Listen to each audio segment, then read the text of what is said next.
ஹalleluya ஹalleluya ஹalleluya. கர்த்தருடைய பரிசுத்த நாமத்திற்கு மகிமையும் ஸ்தோத்திரம் உண்டாவதாக. ஆண்டவருடைய பிரதான கிருபையினாலே மீண்டும் ஒரு பரிசுத்த ஆராதனை செய்யும்படியான பாக்கியம் ஒரு சிலராக நமக்கு கிடைத்திருக்கிறது. அவரை பயபக்தியோடு தொழுது கொள்ள வேண்டும் என்று சொல்லப்பட்டிருக்கிறது. அப்படியே நாமும் கூட ஒரு சிலராய் நாம் தேவ சமூகத்தில் கடந்து வந்திருந்தாலும் கர்த்தருக்கு பயபக்தியோடு கூட அவருக்கு ஆராதனை செய்கிறவர்களாக நாம் இருக்கிறோம். ஆனபடினாலே கர்த்தர் சின்ன ஆராதனையாக இருந்தாலும் கொஞ்சம் பேராக இருந்து நாம் ஆராதித்தாலும் கர்த்தர் நம்மத்திலே கடந்து வந்து நம்முடைய ஆத்மாவை அவருடைய ஆவினாலும் பலத்தினாலும் நிரப்புகிறவராக இருக்கிறார். அப்படியே நாம் கர்த்தரை ஒருமனப்பட்டு பாடி துதித்து அவருடைய மேலான கிருபையும் ஆசீர்வாதத்தையும் ஆவி நிறைவையும் பெற்றுக் கொள்வதற்கு இறைவனாகிய தேவன் எனக்கும் உங்களுக்கும் கூட கிருபை செய்தார். அதற்காக நாம் தேவனை நாம் சோதரிப்போமாக.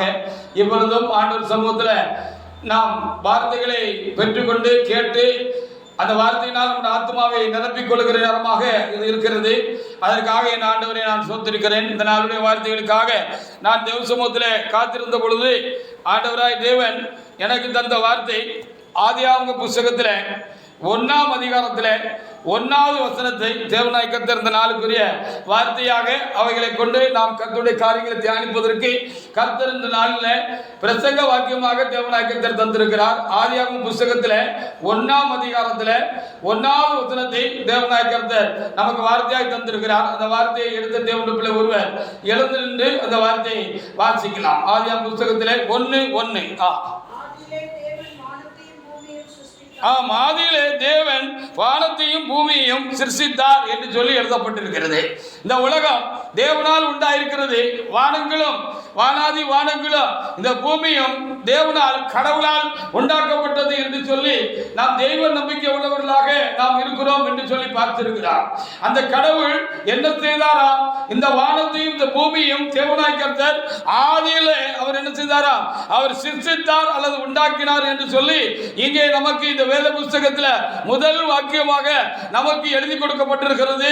வேத புஸ்தகத்தில் அதற்காக என் ஆண்டவரை நான் சோத்திருக்கிறேன். அப்படியானால் கடவுள் தான் ஆதி நாட்களில் ஆரம்ப நாட்களில் இந்த வானத்தையும் இந்த பூமியை மாத்திரமல்ல மனிதர்களையும் எல்லா ஜீவராசிகளையும் அவர் உண்டாக்கி படைத்தார் என்று சொல்லி பார்க்கிறோம். அந்த வார்த்தைக்காக நாம் ஆண்டவருக்கு நாம் சோத்திரம் செலுத்துவோமாக. ஆண்டவர் தாமே இந்த உலகத்தையும் சர்வ சிருஷ்டியையும் விசேஷமாக இந்த கடைசி நாட்களில் மனிதர்களையும் அவர் சிருஷ்டித்தார் என்று சொல்லி இங்கே எழுதப்பட்டிருக்கிறது. அப்படியானால் யார் இந்த உலகத்தையும் சர்வ சிருஷ்டிகளையும் மனிதர்களாக நம்மையும் படைத்தாரோ உண்டாக்கினாரோ சிருஷ்டித்தாரோ சிருஷ்டிகர்த்தராக இருக்கிறாரோ அவரே கடவுள் என்று சொல்லி வேதம் நமக்கு காண்பிக்கிற ஒரு முக்கியமான ஒரு காரியமாக இருக்கிறது. கடவுள் என்று சொன்னால் அவர் சர்வத்தில் சிருஷ்டிக்கிறவராக இருக்கிறார். சர்வத்தில் சிருஷ்டிக்கிறவர் சிருஷ்டித்து ஆண்டு நடத்துகிறவர் தான் கடவுள் என்று சொல்லி நாம் அறிந்து கொள்ள வேண்டும். அதுவே வேத புத்தகத்தில் முதல் வாக்கியமாக வார்த்தையாக தேவனாய் கர்த்தர் எழுதி வைத்திருக்கிறவர்களுக்காக நாம் நன்றி செலுத்துகிறோம். அப்படி வானத்தையும் பூமியையும் உண்டாக்காதவைகள் எல்லாம் தெய்வம் அல்ல, அவைகளெல்லாம் தெய்வம் இல்லை என்று சொல்லி எரேமியா புஸ்தகத்திலே 10வது அதிகாரத்திலே 11-12 வசனங்களிலே அங்கே நமக்கு என்ன செய்யப்பட்டிருக்கிறது? எழுதி கொடுக்கப்பட்டிருக்கிறது. ஆமாம், வானத்தையும் பூமியும் ஒரு தேவன் உண்டாக்கவில்லை என்று சொன்னால் நான் தான் உண்டாக்கினேன் என்று ஒருவர் சிட்டமாக சொல்லி அவரே தேவன் என்று சிருஷ்டிக்கப்பட்ட சிருஷ்டிகளுக்கு விசேஷமாக மனுக்குலத்திற்கு தம்மை வெளிப்படுத்தவில்லை என்று சொன்னால் அவைகள் தேவங்களாக இருக்க முடியாது என்று சொல்லி எரேமியா புஸ்தகத்தில் 10ஆம் அதிகாரத்தில்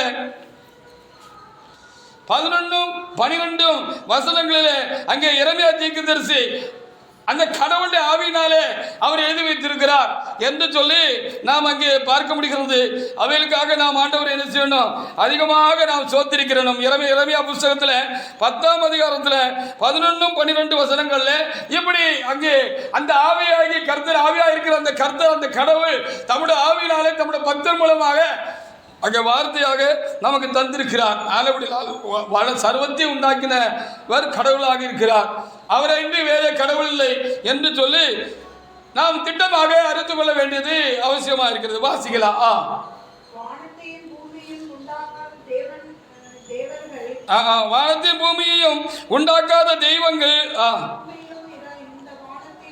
இந்த பூமியிலும் இந்த வானத்தின் கீழும் இராதபடிக்கு அழிந்து போகும் ஆமா என்பதை அவர்களுக்கு சொல்லுங்கள். தெய்வம் அல்லாதவர்களை தெய்வம் என்று சொல்லி ஆர்ப்பரித்து தெரியாமையினாலே அறியாமையினாலே வணங்குகிற ஜனங்களுக்கு சொல்லுங்கள். அவைகள் எல்லாம் என்ன செய்யவில்லை, வானத்தையும் என்ன செய்யவில்லை, பூமியையும் அவைகள் உண்டாக்கவில்லை. ஆனபடினால் வானத்தையும் பூமியை உண்டாக்காத அந்த தெய்வங்கள் எல்லாம் தெய்வம் என்று சொல்லுகிறதற்கு ஒன்றுமில்லை. அப்படியானால் அவரே பூமியை வல்லமையினால் உண்டாக்கி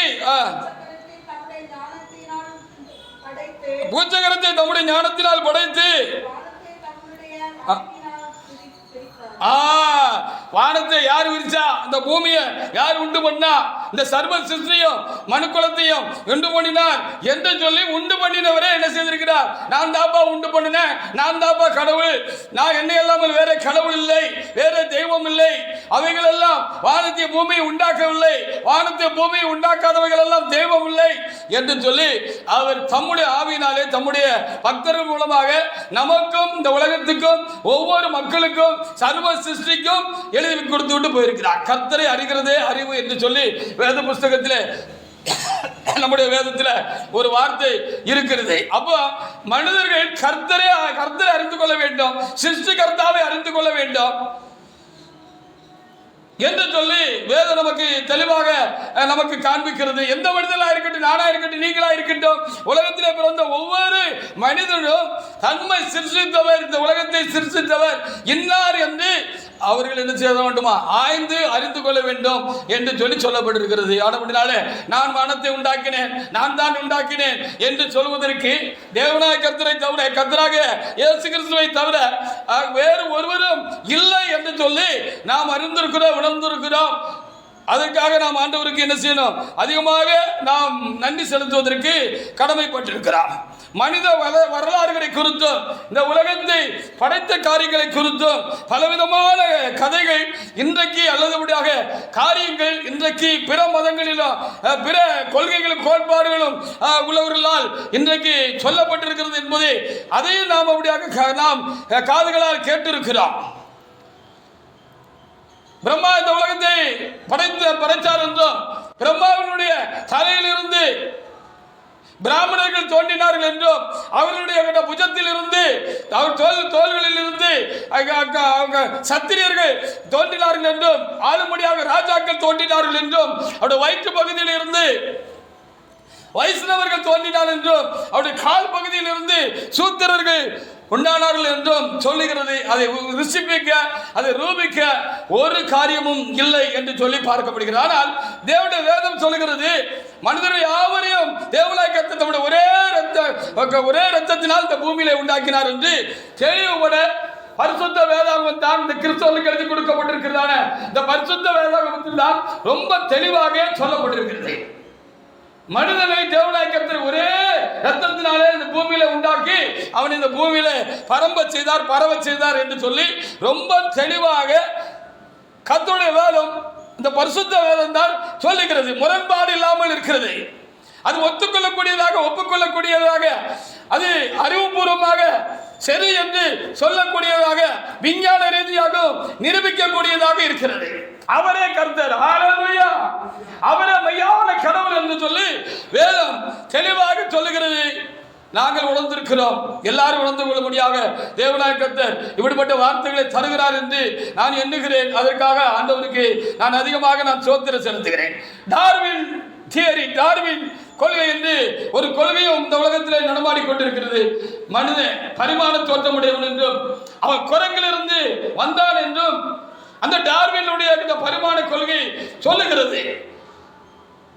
குட்டி குரங்கு, அந்த குரங்கு, இந்த குரங்கு, அவர் நிமிர்ந்து நிற்கிறதான குரங்கு, மனித குரங்கு, அதுல இருந்து மனுஷன் வந்தான் அப்படின்னு சொல்லுகிற ஒரு தத்துவமும் இந்த டார்வின் என்கிற ஒருவரால் இந்த உலகத்தில் நடமாடி கொண்டிருக்கிறது. அதை நம்புகிறவர்களும் உண்டாயிருக்கிறார்கள் என்று சொல்லுகிறார்.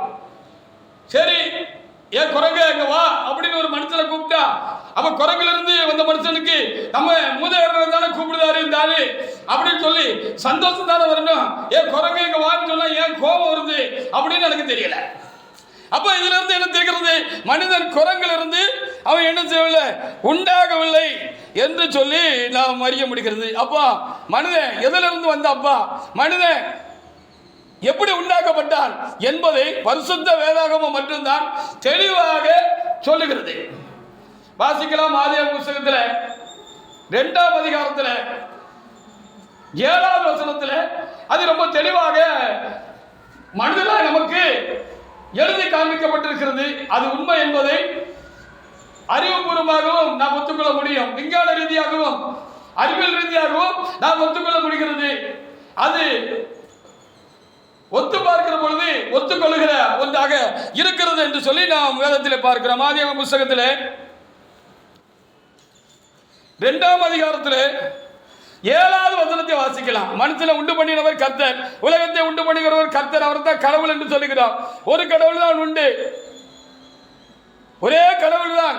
அவர் வல்லமுடையவராக இருந்து வானத்தை விரித்தார் என்று பார்த்தோம், பூமியை உண்டு பண்ணினார் என்று பார்த்தோம். பூமியில நடமாடும் ஜந்துக்களையும் பறவைகளையும் ஊரும் பிராணிகளையும் நீர்வாழ் ஜந்துக்களையும் விசேஷமாக மனிதர்களாய் நம்மை படைத்தார் என்று எழுதப்பட்டிருக்கிறது. எப்படி உண்டாக்கினார்னு இந்த பைபிள் தான் சரியாக சொல்லுகிறது. வாசிங்க.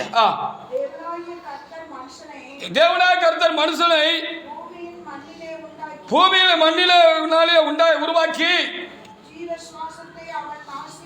தம்முடைய ஜீவனுள்ள சுவாசத்தை அவன் நாசியில ஊதினார், ஜீவன் உள்ளவனானான். அப்படியே மண்ணு உயிர் பட்டுச்சு அப்படின்னு சொல்லி எழுதப்பட்டிருக்கிறது. இந்த பூமியில இருந்து கொஞ்சம் மண் எடுத்து மனிதனை உண்டாக்கி அந்த மண்ணா இருக்கிற அந்த மனுஷனுடைய நாசியில இந்த உருவாக்கப்பட்ட அந்த மண் பொம்மைக்கு ஒரு நாசியில தம்முடைய ஆவி என்ன செய்தாரா, பூன்னு ஆண்டவர் என்ன செய்தாரா, கடவுள் ஊதினாரு.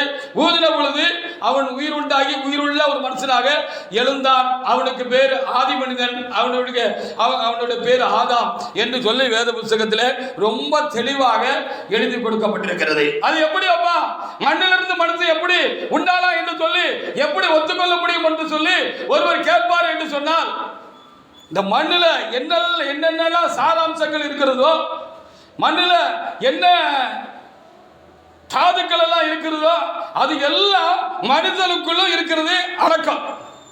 ஒரு மனிதனுக்குள்ள இந்த மண்ணில இருக்கிற எல்லா வகையான தாதுக்களும் உப்புக்களும் மண்ணுடைய எல்லா தன்மையும் அந்த மனுஷனுக்குள்ள இருக்கிறது என்பதை விஞ்ஞானமும் மருத்துவமும் என்ன செய்கிறது, ஒத்துக்கொள்கிறது. ஆனபடியால் வேதத்தின்படி மனிதன் மண்ணினாலே உண்டாக்கப்பட்டு தேவனாலே உயிர் கொடுக்கப்பட்டான் என்பது உறுதிப்படுத்தக்கூடிய ஒரு காரியமாக இருக்கிறது என்பதை வேதம் சொல்கிறது. நாங்களும் அறிந்திருக்கிறோம், நீங்களும் அறிந்து கொள்ளும்படியாக இவைகளை நாங்கள் என்ன செய்கிறோம், உங்களுக்கு சொல்லுகிறோம். எப்படி ஒருவர் கடவுளாக இருப்பார் என்று சொன்னால் அவர் எல்லாவற்றையும் சரியாக செய்வார். அவர் செய்கிறதெல்லாம் சரியாக இருக்கும். மனிதனை மண்ணினாலே உண்டாக்கி அவனுக்கு உயிர் கொடுத்தார் என்று எழுதப்பட்டிருக்கிறது. அதற்கு விஞ்ஞானமும் எல்லாம் ஒத்துக்கொள்கிற ஒரு காரியமாக இருக்கிறது என்று சொல்லி பார்க்கிறோம். சிலர் சொல்றாங்க மனுஷன் தானா இந்த உலகம் உண்டாயிற்று, மனுஷன் என்ன செஞ்சா உண்டாயிட்டு, ஜீவராசிகள் எல்லாம் உண்டாயிற்று அப்படின்னு சொல்லி சொல்கிற ஒரு கூட்டமும் இருக்கு. சரி, ஒரு வீடு கட்டணும், செங்கல் அடிச்சாச்சு, மண் அடிச்சாச்சு, சல்லி அடிச்சாச்சு, கம்பியெல்லாம் கொண்டு வந்து போட்டாச்சு, வீடு கட்டுறதுக்கு என்ன தேவை எல்லாவற்றையும் கொண்டு வந்தாச்சு, தண்ணீரெல்லாம் ஆயத்தப்படுத்தியாச்சு. தன்னால உண்டாயிருமா? அப்போ ஒரு வீடு கட்டுறதுக்கு ஒரு வீடு கட்டுற கலைஞன் தேவை, அவனுக்கு கூட ஒத்தாசியா கொத்தனார் தேவை, கையாள்கள் தேவை. இப்படி அப்படி ஒரு ஆளுமையில தான் முன்னின்று தான் ஒரு வீட்டை என்ன செய்ய முடியும், கட்ட முடியும் என்று சொல்லி பார்க்கிறோம். தன்னால எந்த பொருளும் வந்துடாது. வீடா இருக்கட்டும் தன்னால வந்துடாது, கம்ப்யூட்டரா இருக்கட்டும் அது தன்னால வந்துட்டு சொல்றதுக்கு ஒன்றுமில்லை. இந்த உலகத்தில் உண்டாக்கி இருக்கிற ஒவ்வொரு பொருளையும் மனிதன் உண்டாக்குற ஒவ்வொன்றுக்கும் ஒரு மனிதன் அடிப்படையா இருக்கிறான், தேவையா இருக்கிறான். இருக்கிற பொருளை கொண்டு அவனுக்கு கொடுக்கப்பட்ட ஞானத்தினால் யுக்தியினாலும் ஒவ்வொரு பொருளையும் இந்த உலகத்துக்கு தருகிறான், உண்டாக்கி தருகிறான். அவனும் படைத்து சிருஷ்டித்து தருகிறார் என்று சொல்லி பார்க்கிறோம். ஒரு வகையில் பார்க்கிற மனிதர்களும் கடவுளுடைய பிள்ளைகளாக இருக்கிறபடினாலே அவர்களும் உருவாக்குகிறவர்களாக இருக்கிறார்கள். ஹல்லேலூயா. ஆண்டவர் அப்படி ஒண்ணுமே இல்லாட்டாலும் ஒண்ணுமில்லாதிலிருந்து எல்லாத்தையும் உருவாக்குறவர், இல்லாதவர்களை இருக்கிறது போல வா என்று அழைக்கிறவர் இந்த பைபிளில் சொல்லப்பட்ட கடவுள் என்று சொல்லி நாம் பார்க்கிறோம். அவருடைய பிள்ளைகள் இருக்கிறவைகளிலிருந்து புதிய புதிதாக காரியங்களை உருவாக்கக்கூடிய ஞானத்தை யுக்தியும் கூட அந்த கடவுள் தாம் படைத்த மனிதனுக்கு என்ன செய்திருக்கிறார், கொடுத்திருக்கிறார் என்று சொல்லி இதனால் நாம் என்ன செய்ய முடியும், அறிய முடிகிறது. பாருங்க, மனுஷன் மண்ணிலிருந்து உண்டாக்குனாங்கிறதுக்கு ஒரு காரியம் சொன்னேன். ரெண்டாவது காரியம் இப்ப பாருங்க, ஆதியாகமம் 1ஆம் அதிகாரத்துல 29வது வசனத்தை நீங்க வாசித்து பாருங்க. அந்த மனுஷன் மண்ணிலிருந்து உண்டனால அவன் பிழைத்திருப்பதற்கு, ஜீவித்து வாழ்வதற்கு அவர் அந்த மண்ணிலிருந்து உண்டான விதை தரும் விருட்சங்களை, கனிகளை, காய்களை அவனுக்கு உணவாக கொடுத்தார் என்று சொல்லி சொல்லப்பட்டிருக்கிறது. மனுஷன் மண்ணிலிருந்து வந்ததுனால மண்ணுக்குரிய ஆகாரத்தினால், மண்ணிலிருந்து உண்டாகிற ஆகாரத்தினால் அவன் என்ன செய்கிறான், போஷிக்கப்படுகிறான். இது இரண்டாவது ஆதாரம். அதுபடினால ஒரு மதமா இருக்கட்டும், மார்க்கமா இருக்கட்டும், எந்த ஒரு காரியமாக இருக்கட்டும், அதை மெய்ப்பிக்க வேண்டாம். அதை விஞ்ஞானமும் மருத்துவமும் ஒத்துக்கொள்ள வேண்டும். மனிதனும் அவன் அறிவும் ஒத்துக்கொள்ள வேண்டும். அறிவு ஒத்துக்கொள்ளக்கூடாத காரியத்தை நாம் சொல்லி மக்களை வஞ்சிக்க கூடாது. வாசிக்கலாம். ஆதியாகமம் 1:29 ஒரு தேவனுடைய பிள்ளை எடுத்து வாசிக்கலாம். 1:29. பின்னும் தேவன் பூமியின் மேல் எங்கு விதை தரும் சகலவித பூண்டுகளையும், விதை தரும் கனிமரங்களாகிய சகலவித விருட்சங்களையும் உங்களுக்கு கொடுத்தேன்.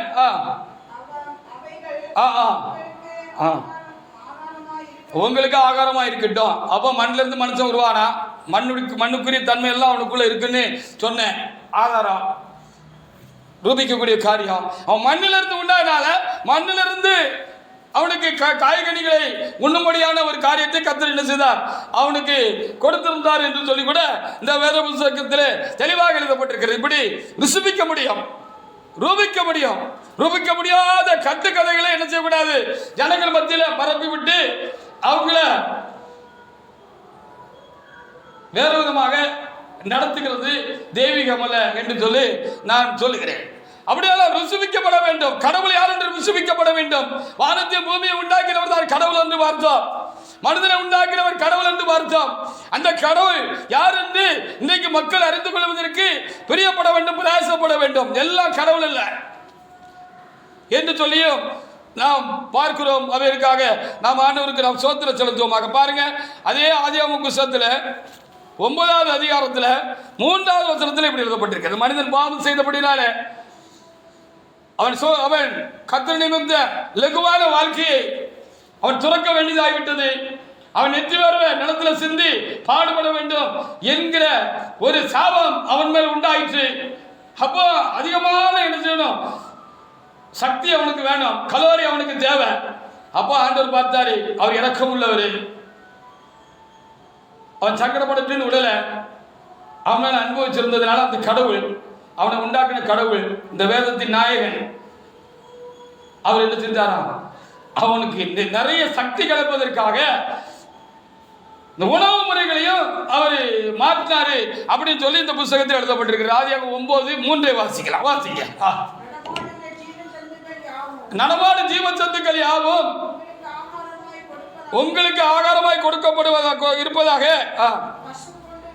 பசு பூண்டுகளை தந்தது போல அவை எல்லாவற்றையும் உங்களுக்கு தந்தேன்னு சொன்னார். அல்லேலூயா. பாத்தீங்களா, இடைக்காலத்துல தான் மனுஷன் அதிகமா நெத்தி வேர்வை நிலத்தில் சிந்த உழைச்சி தான் அவன் சாப்பிடுங்கிற ஒரு கட்டாயத்துக்கு அவனுடைய பாவத்தின் நிமித்தம் அவன் தள்ளப்பட்ட பொழுது அவர் இரக்கமுள்ள தேவனாக இருந்தபோது அந்த கடவுள், மெய்யான கடவுள், ஒரே கடவுள் தான் உண்டு, மெய்யான கடவுள் என்ன செய்தாராம், அவனுக்கு அதிகப்படியான சக்தி வேணும் என்கிறதுக்காக அவன் மேல அன்பு வச்சு என்ன செய்தாராம், பாவப்பட்டு ஆடு மாடு கோழி இந்த மாதிரி காரியங்கள் எல்லாம் உனக்கு ஆகாரமாக தரேன், நீ அதையும் புசித்து நீ பலமாக இருந்து நீ வேலை செய்து உன்னை உன்னோட குடும்பத்தையும் உன்னுடைய சந்ததியும் உன்னுடைய மனித சமுதாயத்தையும் நீ காத்துக்கொள்ள அப்படின்னு சொல்லி அவனை ஆசீர்வதித்தார் என்று சொல்லி இங்கே சொல்லப்பட்டிருக்கிறார். அல்லேலூயா. அப்ப கடவுள் எப்படிப்பட்டவர் என்று சொல்லி இங்கே நாம் பார்க்கிறோம். கடவுள் எப்படிப்பட்டவர், கடவுள் எப்படி இருப்பார், அவருடைய சிருஷ்டிகளின் நிமித்தமும் அவர் உண்டாக்கின எல்லா காரியங்கள் நிமித்தமும் தம்மை வெளிப்படுத்துகிறவராகவும் விசேஷமாக மனிதனுக்கு தம்மை வெளிப்படுத்துகிறவராகவும் அவர் இருக்கிறார். அதற்காக நாம் ஆண்டவரை நாம் சோத்திரிப்போமாக. அப்போ சில சொல்றது போல இந்த உலகம் என்ன செஞ்சு ஏதோ நான் கோள்கள்லாம் மோதிச்சான், சூரியனில் உடை உண்டாச்சான், அதுல இருந்து இந்த பூமியெல்லாம் உண்டாச்சு அப்படின்னு சொல்றாங்க. இப்போ தான் கொஞ்சம் கூடுதலாக விஞ்ஞானிகள் அறிய ஆரம்பிச்சிருக்காங்க. நாம காணுகிறது முதலாவது வானம்னும் இதில் இருக்கிற இந்த சூரிய குடும்பம் ஒன்று மாத்திரம் இல்லைன்னும் இன்னும் பல சூரிய குடும்பங்களும் வானங்களும் இருக்குது அப்படின்னு சொல்லி அறிஞ்சிருக்கிறாங்க. அதை ஒன்று ஒன்று கடவுள் அறிகிறது. அப்போ எவ்வளோ கஷ்டமான காரியம். ஆனாலும் அந்த கடவுள் நீங்களும் நானும் யார் கடவுள் யார் கடவுள் என்று சொல்லி கேட்போம் என்று சொன்னால், யார் கடவுள் என்று அறிந்து கொள்ள வேண்டும் என்றதான உணர்வு நமக்கு உண்டாகும் என்று சொன்னால், அந்த கடவுள் தம்மை என்ன செய்வார், உண்டாக்கின அந்த கடவுள் உண்டாக்கின மனிதனுக்கு தம்மை நான் தான் கடவுள் என்று சொல்லி திருஸ்தாந்தப்படுத்துவார், வெளிப்படுத்துவார், காண்பிப்பார். அப்படி காண்பிக்கிற பொழுது மனிதன் உண்மையான கடவுள் யார் என்பதையும் கடவுள் யார் என்பதையும் தெரிந்து கொள்ள முடியும், தெரிந்து அவனை தொழுது கொள்ள முடியும். அது அவனுக்கு ஆசீர்வாதத்தை கொண்டு வரும் என்று சொல்லி நாம் இங்கே பார்க்க முடிகிறது. எபிரேயர் 11ஆம் அதிகாரத்தில் 3வது வசனத்தை ஒரு தேவனுடைய பிள்ளை எடுத்து வாசிக்கலாம். எபிரேயர் 11ஆம் அதிகாரத்தில் 3வது வசனத்தில், அப்ப அந்த காணப்படுகிற உலகமானது தன்னால உண்டாகல, அது சூரியன் நுழைந்து பல கோடி ஆண்டுகளுக்கு முன்பாடு இந்த உழைந்த பகுதி குளிர்ந்து அந்த குளிர்ந்த அந்த பகுதி இல்ல அப்படியாக சின்ன சின்ன உயிரினங்கள் உண்டாகி அதுக்கப்புறம் பெரிய உயிரினங்கள் உண்டாகி மனிதன் உண்டாகினான், பல காரியங்கள் உண்டானா என்று சொல்லுகிற தத்துவங்கள் உண்டு. ஆனால் வேதம் தெளிவாக சொல்லுகிறது, பரிசுத்த வேதம், தேவனுடைய பிள்ளைகளுக்கு கிறிஸ்தவர்களுக்கு எழுதி கொடுக்கப்பட்ட வேதம் தெளிவாக சொல்லுகிறது. வாசிக்கலாம். எபிரேயர் 11ஆம் அதிகாரத்தில் 3வது வசனத்தை ஒரு தேவனுடைய பிள்ளை எடுத்து வாசிக்கலாம். வாசிங்க. எபிரேயர் 11:3 11:3 விசுவாசத்தினாலே நாம் உலகங்கள் தேவனுடைய வார்த்தையினால் உண்டாக்கப்பட்டது என்றும் இவ்விதமாய் காணப்படுகிறவர்கள் தோன்றப்படுகிறவர்களால் உண்டாகவில்லை அப்படி என்று நம்ம அறிந்திருக்கிறோம்னு எழுதப்பட்டிருக்கிறது. கடவுள் தான் உலகத்தை உண்டாக்கினார்னு நம்ம அறிந்திருக்கிறோம் என்று சொல்லி நாம் சொல்லப்பட்டிருக்கிறது. அதற்காக நாம் தேவனை நாம் சோத்திரிப்போமாக. யோவான் 1ஆம் அதிகாரத்தில் 1-2 வசனங்களில் கூட அதிலே வார்த்தை இருந்தது, அந்த வார்த்தை தேவனிடத்தில் இருந்தது, அந்த வார்த்தை தேவனாய் இருந்தது, அவர் அதிலே எல்லாவற்றையும் உண்டாக்கினார் என்று தெளிவாக எழுதியிருக்கிறது. கர்த்தர் கடவுளாகிய தேவன் தம்முடைய வார்த்தையை சொல்லி, அவருடைய வார்த்தைக்கு வல்லமை இருந்தது, வார்த்தையினால் சர்வத்தை உண்டாக்கினார் என்று சொல்லி அங்கே தெளிவாக சொல்லப்பட்டிருக்கிறது. ஏசாயா புத்தகத்தில் 45ஆம் அதிகாரத்தில் 18வது வசனத்தை ஒரு தேவனுடைய பிள்ளை எடுத்து வாசிக்கலாம். மனிதன் பலவிதமான காரியங்களை கண்டுபிடித்தாலும் வானசாஸ்திரங்களில் வல்லவர்களாக அவர்கள் விளங்குகிறார்கள் என்று நாம் நினைத்தாலும் மனிதன் எடுக்கிற எல்லா முயற்சிகளும் வெற்றி கொடுக்கிறது இல்லை. இப்போ என்ன சொல்லிட்டு இருக்காங்க அப்படின்னு சொன்னா, செவ்வாய் கிரகத்துக்கு ராக்கெட் அனுப்பி அங்க ஒரு கூட்ட ஜனத்தை என்ன செய்ய போறோம், அங்க குடியிருக்க செய்ய போறான். இங்க இருந்து மனுஷன் அங்க போய் பெர்மனண்டா அங்க தங்கி அங்க என்ன செய்யலாம், குடும்பமா இருக்கலாம், குடும்பம் நடத்தலாம், அவன் வாழலாம் அப்படின்னு சொல்லிக்கிட்டு இருக்காங்க. ஏன்னா செவ்வாய் கிரகத்துல தண்ணி இருக்குன்னு சொல்லி கண்டுபிடிச்சிருக்காங்க. ஒரு மனிதன் வாழ்வதற்கு மிகவும் அத்தியாவசியமானது குடி தண்ணீர் என்று சொல்லி பார்க்கிறான். உணவு கூட கொஞ்ச காலத்துக்கு இல்லாம தாக்கு பிடிச்சிடலாம், தண்ணி ரொம்ப அவசியம் என்று பார்க்கிறோம். ஆனால் செவ்வாய் கிரகத்துல தண்ணி இருக்கு, அதனால அங்க கொண்டு போய் என்ன செஞ்சிடலாம், மனிதனை விட்டுட்டு வந்துடலாம். இங்க ஏற்கனவே ரொம்ப ஜனரஞ்சமா நெருக்கடியா இருக்கு, அதனால அங்க போய் இருக்கலாம் அப்படின்னு சொல்லி கோடீஸ்வரர்களை கொண்டு போய் அங்கே விட்டுட்டு வரலாம்னு சொல்லி, கோடிகளில் கொண்டு போய் விட்டுட்டு வரலாம்னு சொல்லி மனிதன் சொல்லி அதுக்கு இப்போ டிக்கெட்லாம் புக் பண்ணிக்கிட்டு இருக்காங்கன்னு சொல்லி நம்ம பார்க்கிறோம். அங்கே மனிதன் இருக்கிறதுக்கு சகல வசதி இருக்கா? ஆனால் பூமியை தான் குடியிருப்புக்காக சிருஷ்டித்தேன் என்று சொல்லி அந்த கடவுள் சொல்லி வச்சிருக்கிறார். அந்த கடவுள் எந்த கடவுள்னு நீங்க தேடினா அவர் தென்படுவார். உங்களுக்கு அவரை தேடணும். ஹல்லேலூயா. அவரை தேடுனா உங்களுக்கு தென்படுவார். வாசிக்கலாம். ஏசாயா 45 18வது வசனத்தை ஒரு தேவனுடைய பிள்ளை எடுத்து வாசிக்கலாம். வாசிங்க. 18 வானங்களை சிருஷ்டித்து பூமியையும் வெறுமையா இருக்க சிருஷ்டியாமல்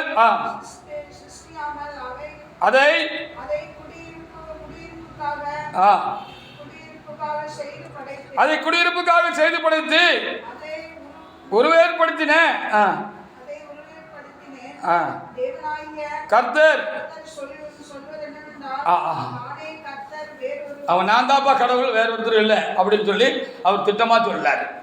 அவர் உண்டாக்கினவைகள் கடவுள் உண்டு என்று சொல்வதற்கு ஒரு பெரிய ஒரு சாட்சியா இருக்கிறது. கடவுள் இல்லைன்னு சொல்ற மனுஷங்கள்லாம் அவர் உண்டாக்கின அவருடைய அந்த இயற்கையை, இந்த வானத்து பூமியும் அவர் சிருஷ்டித்திருக்கிற காரியங்களையும் அவன் பார்த்தானா கண்டிப்பா கடவுள் ஒருவர் உண்டுன்னு அவன் என்ன செய்வான், ஒத்துக்கொள்வான், உணர முடியும் அப்படின்னு சொல்லி சொல்லப்பட்டிருக்கிறது. வானத்தை பாருங்க, அது ரொம்ப ஒழுங்குக்கிரமமாக சிருஷ்டிக்கப்பட்டிருக்கிறது. பகலில் ஒரு சூரியனை உண்டாக்கி அது இத்தனை மணி நேரம் இந்த பூமி மேலே பிரகாசிக்கணும்னு வச்சிருக்காரு. ராத்திரி ரொம்ப இருட்டாக இருக்கக்கூடாது அப்படிங்கிறதுக்காக ஒரு பெரிய அடுத்தால ஒரு பெரிய சுடராகி சந்திரனை உண்டாக்கி வச்சிருக்கிறாரு. நட்சத்திரங்களை உண்டாக்கி வச்சிருக்கிறாரு. இந்தந்த நட்சத்திரங்கள் இந்தந்த காலங்களில் வானத்தில் இந்த இடத்துல நிற்கணும், இந்த இடத்துல அது நகரணும் அப்படின்னு சொல்லி வச்சிருக்கிறாரு. அமாவாசைன்னு ஒன்று உண்டாக்கி வச்சிருக்கிறாரு, பௌர்ணமின்னு ஒன்று உண்டாக்கி வச்சிருக்கிறாரு. இப்படி பல காரியங்களை அவர் என்ன செஞ்சிருக்காரு, உண்டாக்கி வச்சிருக்கிறாரு.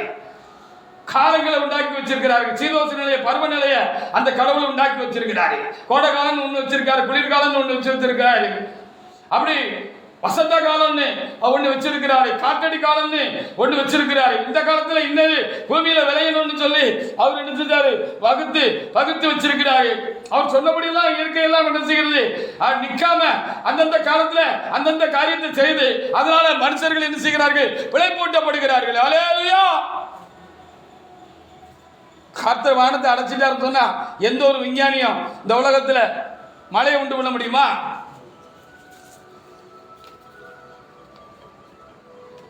சூரியன் நல்ல இன்னும் கீழே இறங்கி வந்துச்சுன்னா இந்த பூமியை வெந்துருகி சாம்பலா போயிடும், நம்மளும் இல்லாம போயிடுவா. எல்லாவற்றையும் அவர் சரியா வைத்திருக்கிறார். கடல் அலை உருக்குல வராதபடிக்கு வச்சிருக்கிறாரு. அது ஒரு பெரிய அற்புதம். அந்த சிருஷ்டியோட பெரிய அற்புதம்.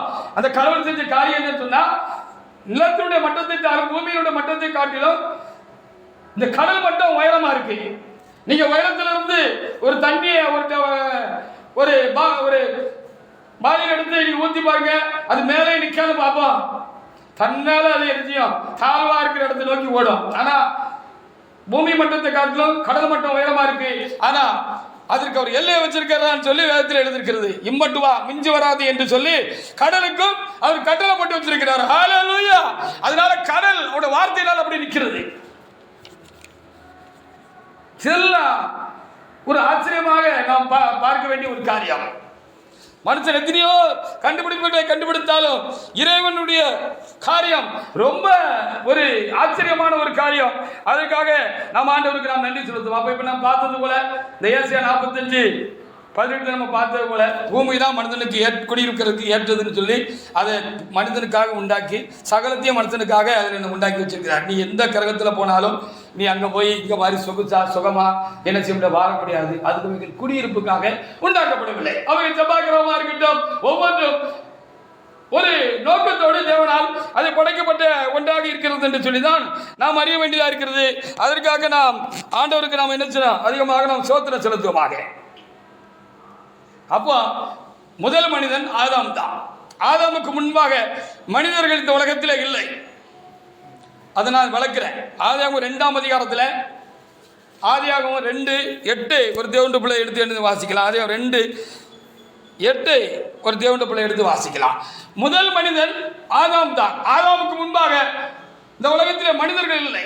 நாம் ஆதியிலே வாசித்தது போல ஆதியிலே தேவன் வானத்தில் பூமியை சிருஷ்டித்தார் என்று நாம் வாசித்த கடவுள் இந்த உலகத்தை உண்டாக்கினார், படைத்தார் என்று சொல்லி பார்த்தோம்.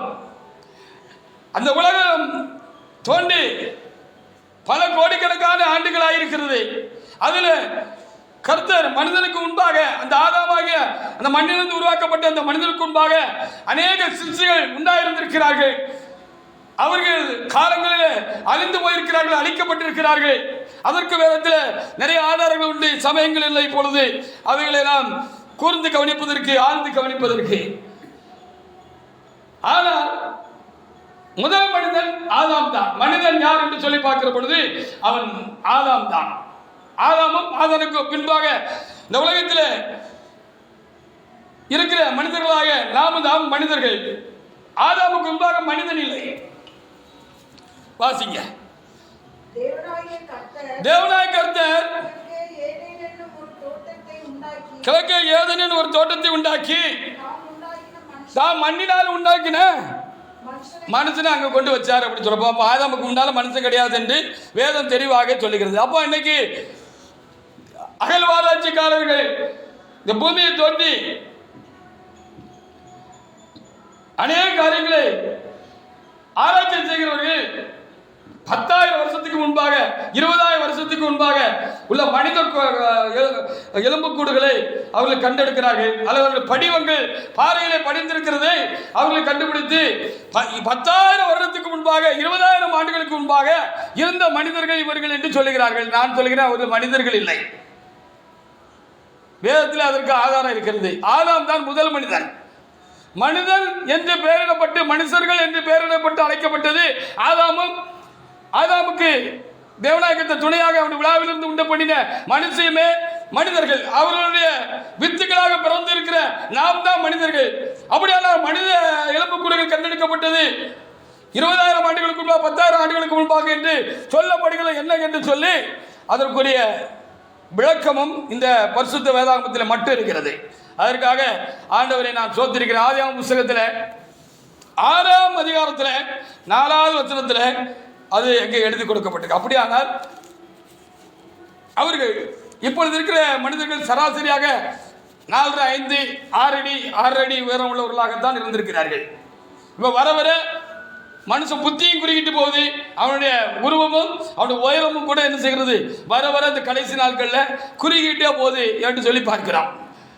ஆனால் அவர்கள் கண்டெடுத்த அந்த எலும்புகள் அந்த காரியங்கள் எல்லாம் பார்க்கிற பொழுது அது ரொம்ப ஆதாரமாக நல்ல உயரமான அப்படியே உருவமுள்ள ஒரு எலும்பு கூடுகளாக இருந்தது என்று சொல்லி பார்க்கிறோம். அவர்கள் இந்த கடைசி சிருஷ்டியாக இருக்கிறதான இந்த பூமியில கடைசியாக சிருஷ்டிக்கப்பட்ட இந்த மனிதனுக்கு முன்பாக இருந்த கர்த்தருடைய வேற சிருஷ்டிகள். அவர்கள் மனிதர் சாயலில் இருந்தார்கள், ஆனால் மனிதர்கள் அல்ல. நாம் இது தெளிவாக வேதம் சொல்லுகிறது. 6ஆம் அதிகாரத்தில் 4வது வசனத்தில் அது நமக்கு குறிப்பாக எழுதி கொடுக்கப்பட்டிருக்கிறது. இப்படி ஒவ்வொரு காரியத்துக்கும் விளக்கமும் பதிலும் வேத புத்தகத்தில் இருக்கிறது, வேற எங்கேயும் கிடையாது. அதான் இது கடவுளுடைய புத்தகம் என்று சொல்லுகிறோம். இந்த கடவுள் புத்தகத்தில் சொல்லியிருக்கிற கடவுளை மெய்யான தேவன் என்று சொல்லுகிறோம். அவரே சர்வத்தை உண்டு பண்ணுகிற சிருஷ்டிகர்த்தா, பரம்பொருள் என்று சொல்லுகிறார். வாசிக்கலாம் 6:4. அந்நாட்களில் ராட்சசர்கள் மனிதன் பறிக்கப்பட்ட காலங்களில் கொஞ்சம் பேர் அதில் மிச்சமா இருந்தார்கள் என்று ராட்சசர்கள் பூமியில இருந்தார்கள் என்று எழுதப்பட்டிருக்கிறது. வாசிங்க. அவர்களுக்கு தேவகுமார என்று சொல்லி ஒரு பெயர் இருந்ததுன்னு எழுதப்பட்டிருக்கிறது.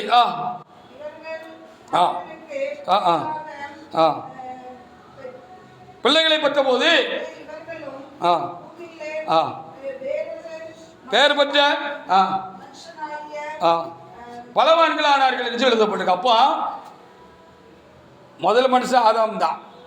அதுக்கு முன்னால் மனுஷர்கள் கிடையாது. அப்போ மனுஷ சாயலில் இப்படி படிமங்கள் காணப்படுகிறது.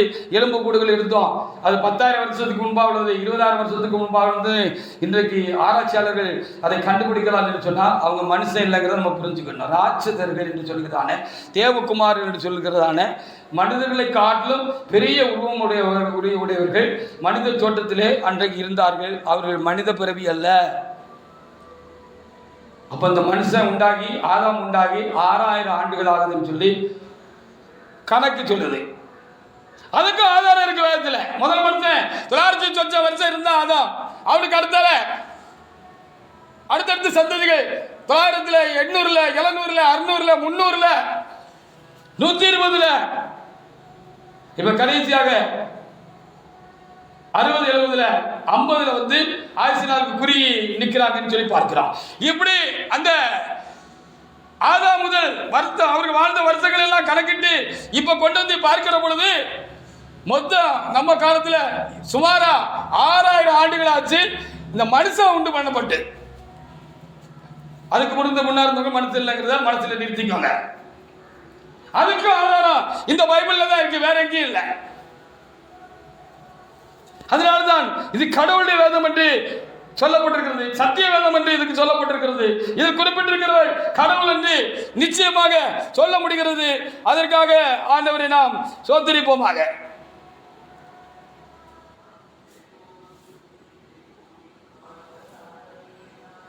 அப்படி இங்கே நமக்கு தெளிவாக எழுதி கொடுக்கப்பட்டிருக்கிறமைக்காக ஆண்டவரை நாம் சோதரிப்போமாக. எபிரேயர் புத்தகத்தில் 2ஆம் அதிகாரத்தில் 6-7 வசனத்தை வாசிக்கலாம். நீங்கள் வசனத்தை எடுத்து வாசிக்கிறதுக்காக தான் நான் பேசிக்கிட்டே இருக்கேன். நீங்கள் வசனத்தை எடுத்துகிட்டு சும்மா இருக்காமல் அந்த நேரத்தில் நீங்கள் அந்த வசனத்தை நீங்கள் முதல்ல ஒரு தடவை ரீடு பண்ணிடலாம், வாசிடலாம். அப்போ உங்களுக்கு வாசிக்கிறது கஷ்டமாக இருக்கிறது, தெளிவாக வாசிக்க முடியும்.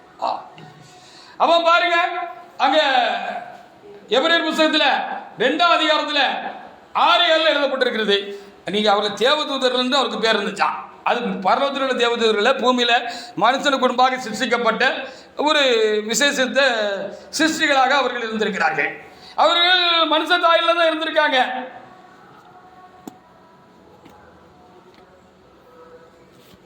வாசிங்க 2, 6, 7. ஒரு இடத்திலே ஒருவன் சாட்சியாக மனுஷனை நீ நினைக்கிறதுக்கும் மனுஷனுடைய குமாரனை நீ விசாரிக்கிறதுக்கும் அவன் எம்மாத்திரம் அவனை தேவதூதர்களும் சற்று சிறுவனாக்கினேன் சொல்லப்பட்டிருக்கிறது. அப்போ மனுஷ சாயல்ல முந்தி படைக்கப்பட்டிருந்த சிருஷ்டிகள் இருந்தார்கள். அவர்களுடைய படிமங்கள் தான் அவர்களுடைய எலும்பு கூடுதல் அவை. ஆதாம் தான் முதல் மனுஷன்.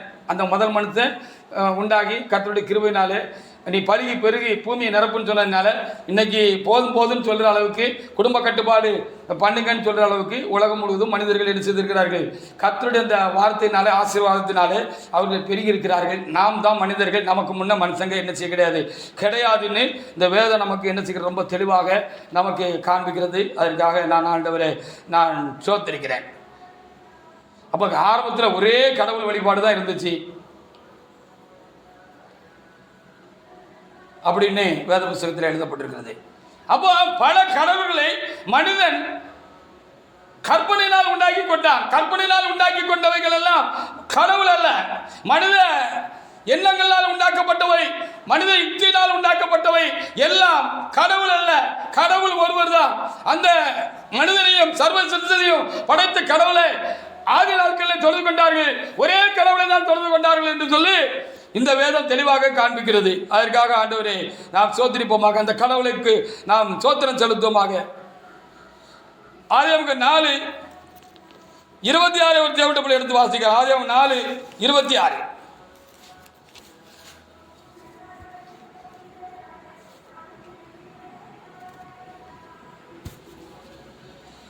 சேத்துக்கு ஒரு குமாரன் பிறந்தான், அவனுக்கு ஏனோஸ் என்று பெயரிட்டார்கள். அப்பொழுது மனுஷர் கர்த்தருடைய நாமத்தை தொழுது கொள்ள ஆரம்பித்தார்கள் என்று எழுதப்பட்டிருக்கு. ஒரு கடவுள் இருந்தார், அந்த கடவுள் தான் மனுஷன் முதல்ல ஆரம்பத்தில் என்ன செஞ்சான், தொழுது கொண்டான் அப்படின்னு சொல்லி அங்கே சொல்லப்பட்டிருக்கிறது. அப்போ கற்பனையினால் உண்டானவைகள், மனிதனால் உண்டாக்கப்பட்டவைகள் கடவுளாக இருக்க முடியாது. அல்லேலூயா! கடவுள் மனிதனை உண்டு பண்ண முடியும், மனிதன் கடவுளை உண்டு பண்ண முடியாது. கைகளினால் உண்டு பண்ணினவர்கள் கடவுளாக இருக்க முடியாது. ஏனென்று சொன்னால் கடவுள் உயிர் உள்ளவராக இருக்கிறார். அவர் ஜீவன் உள்ளவராக இருக்கிறார். அவருக்கு ஜீவனம் உண்டு, அவருக்கு வல்லமை உண்டு. அவர் நடக்கிறதெல்லாம் அந்த மோட்சத்திலிருந்து, அந்த சொர்க்கத்திலிருந்து கீழே பூமியில என்ன நடக்கிறது என்று பார்க்கிறதுக்கு அவருக்கு கண்கள் உண்டு. நான் பேசுகிற நல்லதா இருக்கட்டும் கெட்டதா இருக்கட்டும், அதையெல்லாம் கேட்கறதுக்கு அவருக்கு காது உண்டு. பேசுறதுக்கு பேசுகிற வாய் உண்டு அவருக்கு என்று சொல்லி நாம் அறிந்து கொள்ள வேண்டியது ரொம்ப அவசியமான ஒரு காரியமாக இருக்கு. அப்போ மனுஷன் கடவுளை உண்டு பண்ண முடியாது, அது மறுக்க முடியாத ஒரு உண்மையாக இருக்கிறது. மனுஷன் கடவுளை உண்டு பண்ணி அதை கடவுள் என்று வழங்கினால் அது கடவுளாகாது, அது கடவுளாகாது. அப்போ மனுஷன் கடவுளை உண்டு பண்ணுகிறவனாகி விடுகிறார்.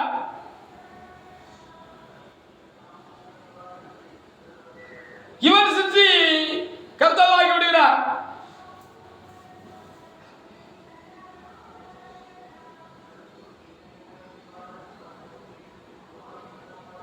அதான் இப்படி சொல்லி வச்சிருக்கிறாங்க உங்களுக்கு, மனுஷன் உண்டு பண்ண தெய்வத்தினுடைய நிலைமைகள்.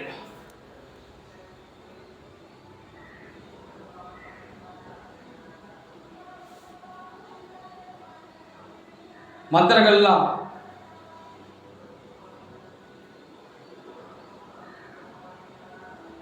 கடவுளுக்குள்ள இருக்கு, அந்த கடவுளும் அந்த மந்திரமும் பிராமணனுக்குள்ள இருக்கு அப்படின்னு சொல்லி ஒரு வழக்கு சொல்லு உண்டு அப்படின்னு நான் அறிகிறேன்.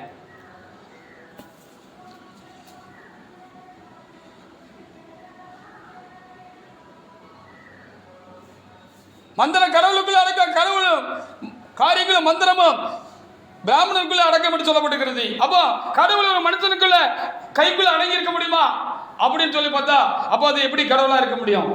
மனிதன் தான் கடவுளுடைய கையில் அடங்கி இருக்க முடியும். அவரை ஒருவரும் தமக்குள்ள அடக்கிக் கொள்ள முடியாது. அன்பினால் அவரை தமக்குள் ஒரு மனிதர் கொண்டு வர முடியும் என்று சொல்லி நாம் அனுபவத்தில் அறிந்திருக்கிறோம். அது வேறு அனுபவம் என்று சொல்லி நான் உணர்கிறேன். ரோமர் 1:22-23. அப்போ நம்ம கையினால் உண்டாக்குனா அது கடவுளாக இருக்க முடியாதுன்னு பைபிள் ரொம்ப தெளிவாக சொல்லி வச்சிருக்கு. கடவுளை நம்ம உண்டாக்க முடியாது, கடவுளை நம்ம சிருஷ்டிக்க முடியாது. நாம் உண்டாக்கி கொண்டு வைத்துக் கொண்டு அதை கடவுள் என்று தொழுது கொண்டால் அது கடவுளாக முடியாது.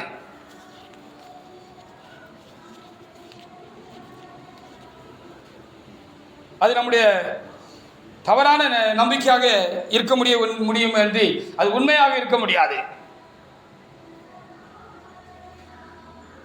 ரோமர் 1:22-23. அப்போ மனுஷன் கடவுளை உண்டாக்க முடியாது, உண்டாக்கினா அது கடவுளாக இருக்க முடியாதுன்னு பைபிள் தெளிவாக சொல்லுது. அவர் தங்களை ஞானிகள் என்று சொல்லியும் பைத்தியக்காரராகி அழிவில்லாத தேவனுடைய மகிமையை அழிவுள்ள மனுஷர்கள், பறவைகள், மிருகங்கள், ஊரும் பிராணிகள் ஆகிய இவைகளுக்கு முன்பு உருவங்களுக்கு ஒப்பாக மாற்றினார்கள்.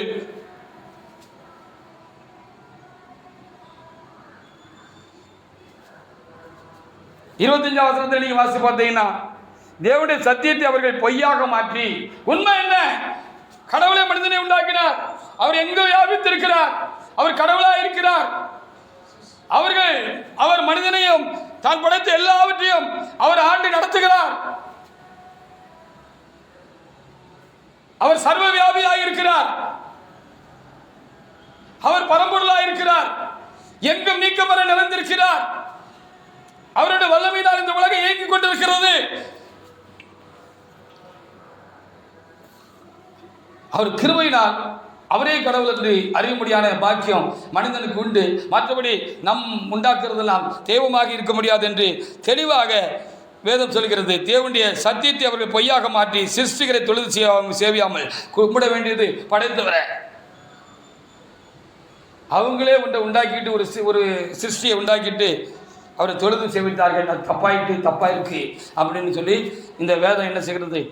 தெளிவாக ஒரே கடவுள் உண்டு, அவரே கடவுள், வேறென்று கடவுள் இல்லை என்று ரொம்ப தெளிவாக இந்த வேதம் ஒன்றுதான் திட்டமாக காணுகிற இந்த உலகத்தையும் எல்லா காரியங்களையும் கடவுள் யார் என்பதையும் அது திட்டமாக நமக்கு தெரிவிக்கிற அறிவிக்கிற ஒரு காரியமாக இருக்கிறது. சங்கீத புஸ்தகத்திலே 115 4 முதல் 7 வரைக்கும் வாசித்தா, மனிதன் உண்டாக்குனா அது கடவுளாக முடியாது அப்படிங்கிறத அங்கே ரொம்ப தெளிவாக எழுதியிருக்கிறது. அப்போ ஒரு கடவுள் என்று தெய்வம் என்று ஒன்றை உண்டாக்குறோம்னு வச்சுக்கோங்களேன்.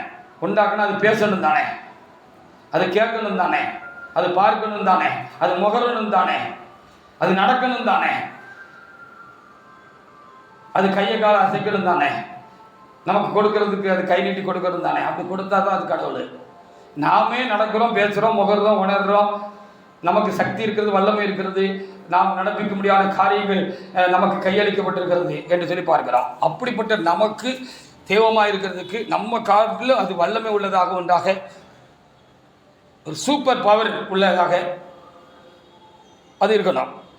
அங்கே அப்படி இல்லைன்னா தெய்வம் இல்லைன்னு சொல்லி சங்கீதக்காரர் 115 என்ன செய்திருக்கிறாரு, திட்டமாக அவர் அங்கே எழுதி வைத்திருக்கிறார். இப்படிப்பட்ட மக்கள் தெளிவடைய முடியாத, உணர்வடைய முடியாத, யார் கடவுள் யார் கடவுளாக இருக்க முடியாது என்பதை வகுத்து பகுத்து காட்டும்படியான ஒரு வேதம் எழுதி கொடுக்கப்பட்டிருக்கிறது. மனிதர்கள் அறிந்து கொள்வதற்காக, அறியக்கூடாத அந்த கர்த்தரை, அறியக்கூடாத அந்த கடவுளை, அந்த சிற்று கர்த்தராவை, அந்த பரம்பொருளை அறிந்து கொள்வதற்காக மக்களுக்கு ஜனங்களுக்கு மனிதர்களுக்கு புத்தி காண்பிக்க முடியாத, புத்தி புகட்ட முடியாத, புத்தி சொல்ல முடியாத வேதத்தில் மக்களை தெளிவுபடுத்த முடியாத காரியங்கள் தெளிவாக இருக்கிறது. குழப்புறது, பொய்ய ரைட்டுன்னு நம்புற மாதிரி கதை சொல்லி நம்ப வைக்கிறது இல்லை பைபிள். இப்போ கடவுள்னா இப்படி இருந்தால் அது இப்படி இருந்தால் அது கடவுள் இல்லைன்னு கடவுளே இங்கே வேத புத்தகத்தில் தம்முடைய பக்தர்களை கொண்டு தெளிவாக என்ன செய்திருக்கிறார், எழுதி வைத்திருக்கிறார். 115வது சங்கீதத்தில் 4 முதல் வாசிங்க பார்ப்போம்.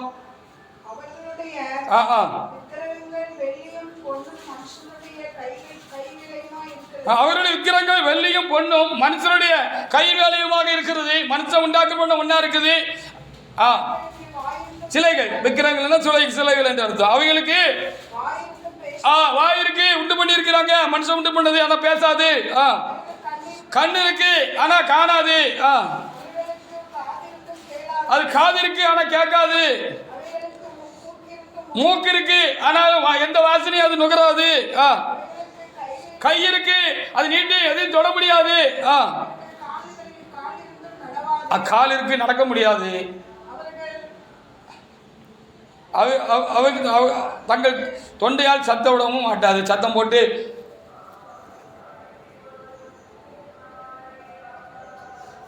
சங்கரா இங்க வா,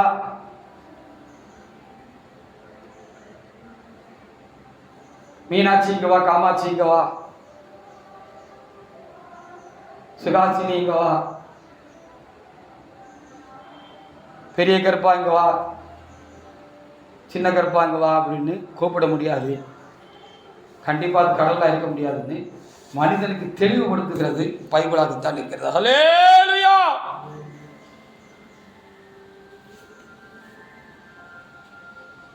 உயிரில்லாத பொருட்கள்ல கடவுள் வாசம் பண்ண மாட்டார் அப்படி சொல்லி மெய்யான கடவுளை அறியக்கூடாதபடிக்கு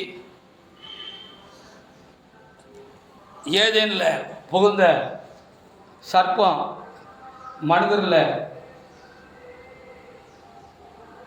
கெடுத்து வச்சிருக்க வேண்டியதுன்னா நம்ம சொல்லலாம். ஹல்லேலூயா. மனிதன் கடவுளை அறிய முடியாது. கடவுள்தான் ஒரு மனிதனுக்கு தம்மை வெளிப்படுத்த வேண்டும். கடவுள், மெய்யான கடவுள் ஒரு மனிதனுக்கு தம்மை வெளிப்படுத்தாத வரைக்கும் ஒரு மனிதன் மெய்யான கடவுளை அறிந்து கொள்ள முடியாது. ஆனாலும் அவர் எல்லாருக்கும், எனக்கும் உங்களுக்கும் மெய்யான கடவுளை அறிந்து கொள்ள வேண்டும் என்று வாஞ்சிக்கிற ஒவ்வொருவருக்கும் அவர் ரொம்ப சைவத்தில் இருக்கிறார் என்று வேத புத்தகத்திலே ஒரு ஸ்லோகம் இருக்கிறது, வசனம் இருக்கிறது. விரும்பினா, ஏ கடவுளே நீங்க யாரு, உங்களை அறியணும், நீங்க என்ன உண்டாக்குனீங்க, பேச முடியாத வாயை கொடுத்திருக்கீங்க, கேட்க முடியாத காதை கொடுத்திருக்கிறீங்க, கையை கொடுத்திருக்கீங்க, காலை கொடுத்திருக்கீங்க, எனக்கு உயிர் கொடுத்திருக்கீங்க, நான் உயிர் உள்ள மனுஷனா இருக்கேன். அப்ப நீ உயிர் உள்ள கர்த்தராகத்தான், கடவுளாகத்தான் நீங்க இருப்பீங்க. நீங்க யாரு, உங்களை எனக்கு காண்பீங்க அப்படின்னு சொல்லி அந்த கடவுளை தெரிஞ்சு கொள்ளணும்னு நீங்க விரும்பினா அந்த கடவுள் உங்களுக்கு தன்னை வெளிப்படுத்துவார். அவர் தான் கடவுள். மனிதனால் ரூபகப்படுத்தப்பட்டவர்கள் கடவுளாக இருக்க முடியாது.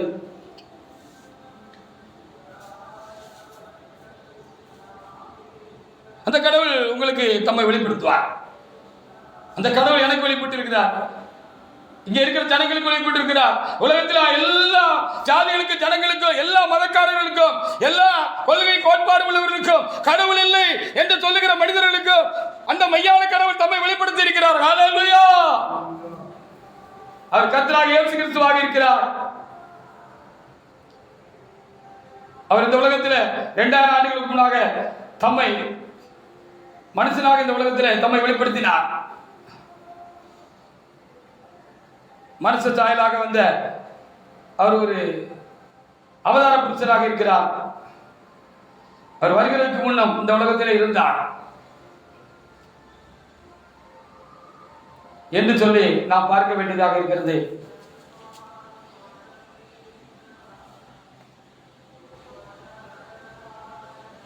அதற்காக நாம் ஆண்டவரை நாம் ஸ்தோத்திரிப்போமாக.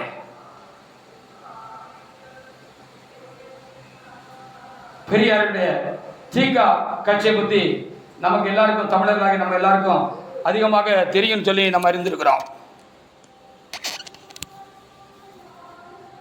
அந்த தீகா கட்சியில பெரியாரோடு கூட தீவிரமாக கடவுள் இல்லை, கடவுள் இல்லை, கடவுள் இல்லவே இல்லை என்று சொல்லுகிற ஒரு மனிதர் இருந்தார். அவருடைய பேரு தீப்பொறி ஸ்டாலின். அவர் பேச்சு தீப்பொறியா இருக்க, கடவுள் இல்லை அப்படிங்கிறத அவரு முழங்குவாரு. தீயா இருக்க அவருடைய பேச்சு, அதனால அவருக்கு பேரே தீப்பொறி ஸ்டாலின். அவருக்கு ஒரு வக்க பேரு, பட்ட பேர் இருந்துச்சு. அவரு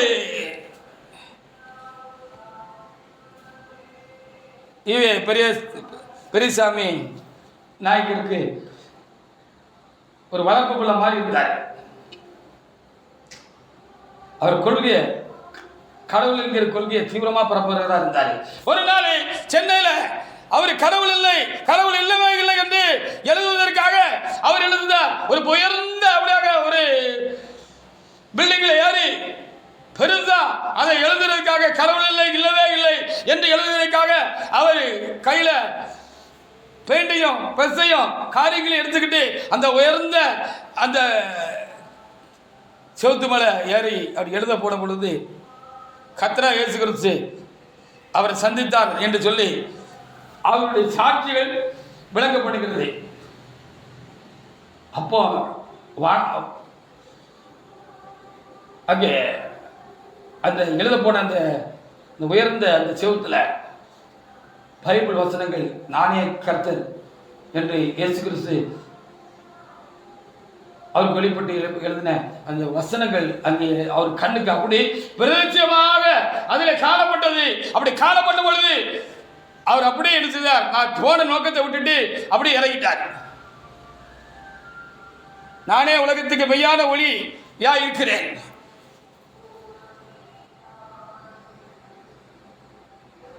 என்று இயேசு சொன்னதை நாம் அறிந்திருக்கிறோம்.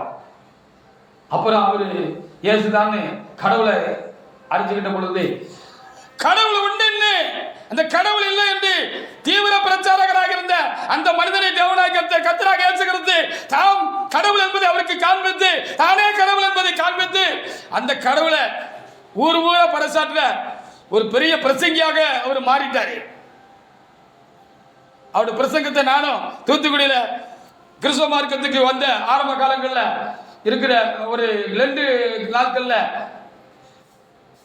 அங்க இருக்கிற ஒரு பேதுரு சர்ச்சுங்கிறதான பீட்டர் சர்ச்சுங்கிற இடத்துல நான் நேரில் கேட்டிருக்கேன் அவர் எப்படி சந்திக்கப்பட்டார் அப்படிங்கிறது. ஹல்லேலூயா!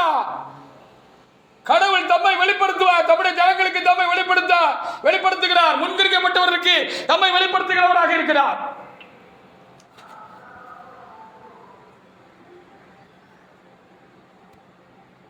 ஆனபடினால் ஒரு மார்க்கம், ஒரு கடவுள் அது மெய்யா இருக்கும் என்று சொன்னால் அதை காப்பாற்றுவதற்கு மனிதர்கள் வேண்டும் என்பது இரண்டாம் கட்டம் தான். அந்த கடவுள் தன்னையும் தன்னுடைய மார்க்கத்தையும் எந்த சூழ்நிலையிலும் அவர் காத்துக் கொள்வார். அல்லேலூயா. சமாதான காலத்தில் மாத்திரமல்ல, எதிர்ப்பான சூழ்நிலைகளும் எதிர்ப்புகளும் பிரச்சனைகளும் அந்த மார்க்கத்துக்கு விரோதமாக அந்த கடவுளுக்கு விரோதமாக எழுப்புகிற பொழுதும் கர்த்தர் அந்த மார்க்கத்தையும் அந்த மார்க்கத்திலே அமைந்திருக்கிறதான நம்முடைய ஜனங்களையும் தம்மையும் தம்முடைய நாமத்தையும் காத்துக் கொள்வதற்கு அவர் வல்லவராக இருக்கிறார். கடவுளை காப்பாற்றுவதற்கு இன்னொரு வேண்டும் இருக்கிறது இரண்டாவது கட்டமான காரியம். கிறிஸ்தவ மதம் ஆதி காலங்களில் இருந்தே பல விதமான அடக்குமுறைகளையும் எதிர்ப்புகளையும் சந்தித்திருக்கிறது. 120 பேரோடு கூட கிறிஸ்தவ மதம் இந்த பூமியில தேவனால் பெந்தெகோஸ்தே நாளில எழுப்பப்பட்டது. அது இன்றைக்கு உலகம் முழுவதும் பரம்பி இருக்கிறது. உலகத்தில் எண்ணிக்கையில் கிறிஸ்தவர்கள் முதன்மையில் இருக்கிறார்கள். கோடிக்கணக்கான ஜனங்கள் இருக்கிறார்கள். இந்த 120 பேர் இவ்வளவு தூரம் பரவி இருந்த போதிலும் அது அந்த இஸ்ரேல் நாட்டிலே இருக்கட்டும், எல்லா நாடுகளில் இருக்கட்டும், இந்தியாவில் இருக்கட்டும், அது பரவுறதுக்கு பல தடைகள் உண்டாயிருந்தது. ராஜாக்கள் உண்டாயிருந்தார்கள், பல பிரபலஸ்தர்கள் உண்டாயிருந்தார்கள், பல கூட்டங்கள் உண்டாயிருந்தது, பல மதங்கள் மார்க்கங்கள் அதற்கு விரோதமாக அந்த காலங்களிலிருந்து எழும்பிற்று. ஆனால் அந்த அடக்குமுறையில் அது அடங்கி போகவில்லை. அது கிறிஸ்தவம் கடவுளுடைய மெய்மார்க்கமாக இருக்கிறது. அந்த கிறிஸ்தவத்தின் கடவுள் கடவுளாக இருக்கிறார். ஆனபடியால் அதை ஒருவராலும் இன்றைக்கு வரைக்கும் அடக்க முடியவில்லை. ஹல்லேலூயா. அடக்க முடியாது. அடக்க நிறுத்தவர்கள் தான் அடங்கி போனார்கள் என்று சரித்திரங்கள் சொல்கிறது. நேரங்கள் இல்லை. சாது சுந்தர் சிங் சொல்லிக்கிட்டே போலாம். அவர் சீக்கிய மதத்தவர். அவர் கடவுள் இயேசு கிறிஸ்து என்று கண்டுகொண்டார். கைலாச மலையில கைலாச மகரிஷி என்று ஒருவர் இருக்கிறார். அவர் பிரபதத்தை சேர்ந்தவர். கடவுளை யார் என்று அறிந்து கொள்ள வேண்டும் என்று அவர் முயற்சித்த பொழுது இயேசுவை கடவுள் என்று சொல்லி அறிந்து கொண்டார் என்று சொல்லி சொல்லப்பட்டிருக்கிறது. இப்படி சொல்லிக்கிட்டே போலாம்.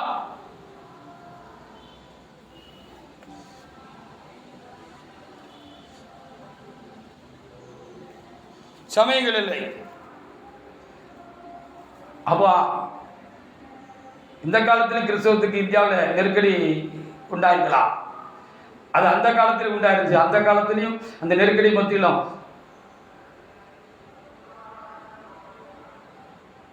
அந்த மார்க்கம் நிலைத்திருந்தது. நான் ஒருவர் சொல்லி அறிந்திருக்கிறேன். கடந்த காலத்தில் இருந்த இந்திய பிரதமர் ஒருவர் இந்த கிறிஸ்தவர்களை மூட்டை பூச்சி நசுக்கிற மாதிரி நசுக்கிடுவேன்னு சொன்னாருன்னு.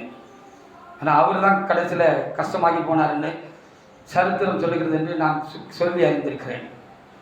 ஒருவரால் கிறிஸ்தவத்தை முடக்க முடியாது, அதை நிப்பாட்ட முடியாது, அதை அழிக்க முடியாது. ஏனென்று சொன்னால் அது கடவுளுடைய மார்க்கம், கடவுளை காண்பிக்கிற வெளிப்படுத்துகிற மார்க்கம். அது ஒரு மதம் அல்ல. ஹல்லேலூயா.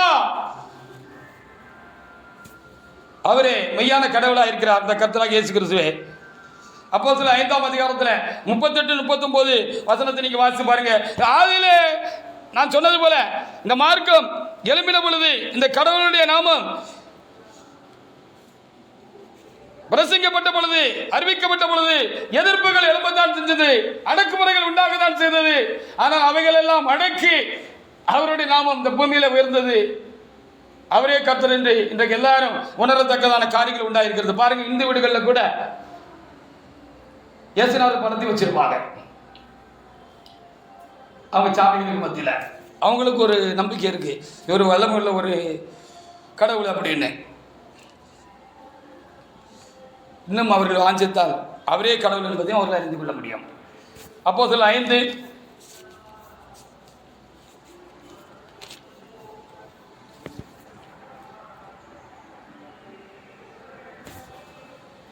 5:38-39 வசனங்களை ஒருவர் வாசிக்கலாம்.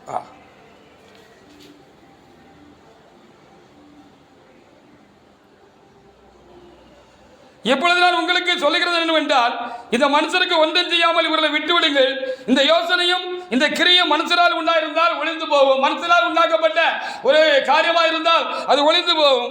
தேவனால் உண்டாயிருந்ததானால் அதை ஒளித்து விட உங்களால் கூடாது. ஹல்லேலூயா. தேவனோடு கூட போர் செய்கிறவர்களாக காணப்படாதீங்கன்னு சொல்லி ஆதியில பேதுருவும் யோவானும் ராயபுரம், சின்னபுரம் இயேசுவை குறித்து முழக்கமிட்ட பொழுது அவர்களை பிடிச்சு சிறையில் போட்டாங்க, அவர்களை அடித்தாங்க, துன்புறுத்தினாங்க. அப்போ அங்கே இருந்த அவருக்கு அந்த கூட்டத்தில் இருந்த ஒரு ஞான அதிகாரி இவர் இப்படி சொன்னார், அவங்கள விட்டுருங்கப்பா, அது உண்மையிலே கடவுளால் உண்டாக்கப்பட்ட காரியம், இவங்களை அறிவிக்கிறது கடவுளுக்கு அடுத்த தேவனுக்கு அடுத்த காரியமா இல்லைன்னா தன்னால இது காணாமல் போயிடும். அது உண்மையிலே கடவுளால் உண்டாக்கப்பட்ட ஒரு மார்க்கமாக அவர் சொல்லுகிற அந்த இயேசு கடவுளாக இருப்பார் அப்படின்னு சொன்னா உங்களால் ஒன்றும் செய்ய முடியாது, அழிக்க முடியாது. மனுஷர்களால் ஒன்றும் செய்ய முடியாது, அழிக்க முடியாது. கடவுளுக்கு எதிராக நின்ன மாதிரி ஆயிரும், அது பெரிய பிரச்சனையை கொண்டு வந்துடும் அப்படின்னு சொல்லி அப்படி சொன்னாங்க அப்படின்னு சொல்லி சொல்லப்பட்டிருக்கு. எத்தனையோ பேர் பைபிளை கிழித்தவர்கள், பைபிளை இழித்தவர்கள், பரண்ட தூக்கி வீசினவங்க, இவங்கெல்லாம் காலத்தில் இயேசுவே கடவுள் என்று அறிந்து கொண்டு அவரை பிரசங்கிக்கிறவர்களாக, பறைசாற்றுகிறவர்களாக இன்றைக்கு உலகம் முழுவதும் எழும்பியிருக்கிறார்கள். கோடிக்கணக்கான சாட்சிகள் உண்டு. குல்சான் பீபி என்கிறதான ஒரு முஸ்லிம் சகோதரி, பாகிஸ்தானை சேர்ந்தவர்கள், அவர்கள் சின்ன வயதாக இருக்கிற பொழுது ஏற்பட்ட காய்ச்சலினால் அவருடைய கால்களும் கைகளும் முடக்கப்பட்டு படுக்கையிலே இருந்தார்கள். வாலிப பிராயத்து வரைக்கும் கடுக்கிலே இருந்தார்கள். அவங்க தம்முடைய முகமதிய மார்க்கத்தின் மேல் ரொம்ப வைராக்கியம், பக்தி உள்ளவராக இருந்தார்கள். தம்முடைய திருத்தூதராகிய முகமது நபி மேல் மிகுந்த விசுவாசமும் நம்பிக்கையும் அவர் எழுதி கொடுத்துட்டு போன அந்த வேதத்தின் மேல் அவர் ரொம்ப குர்ஆன் மேல ரொம்ப பக்தி உள்ளவர்களாகவும் அவர் இருந்தார்கள். அந்த கடவுளத்தில் வேண்டிக்கிட்டே இருந்தாங்க.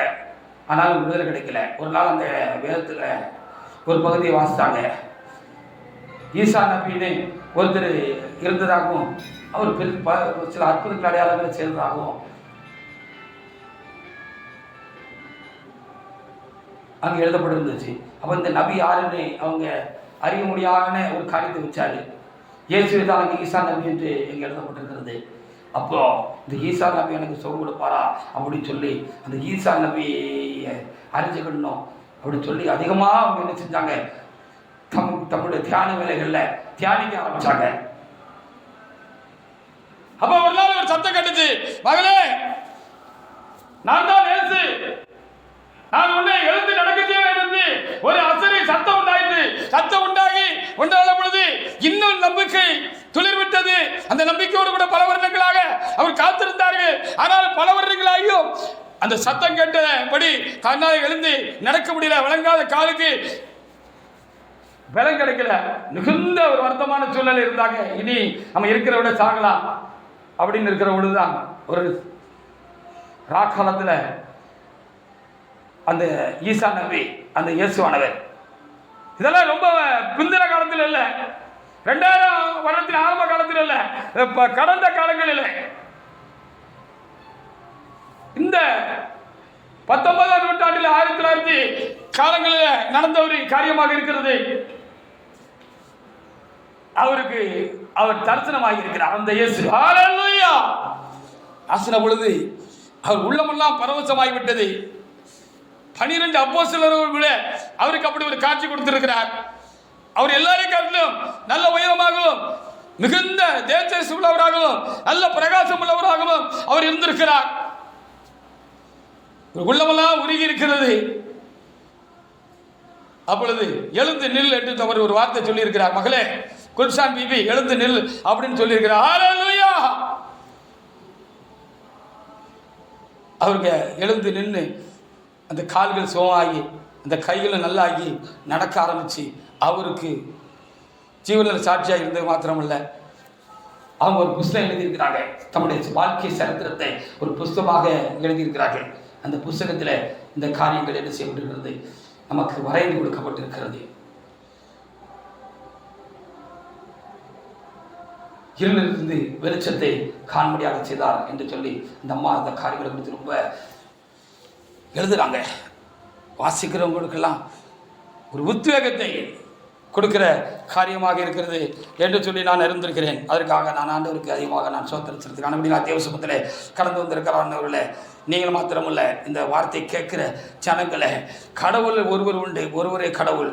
அவர் வேதத்தில் காண்பிக்கப்பட்டிருக்கிற கடவுள்.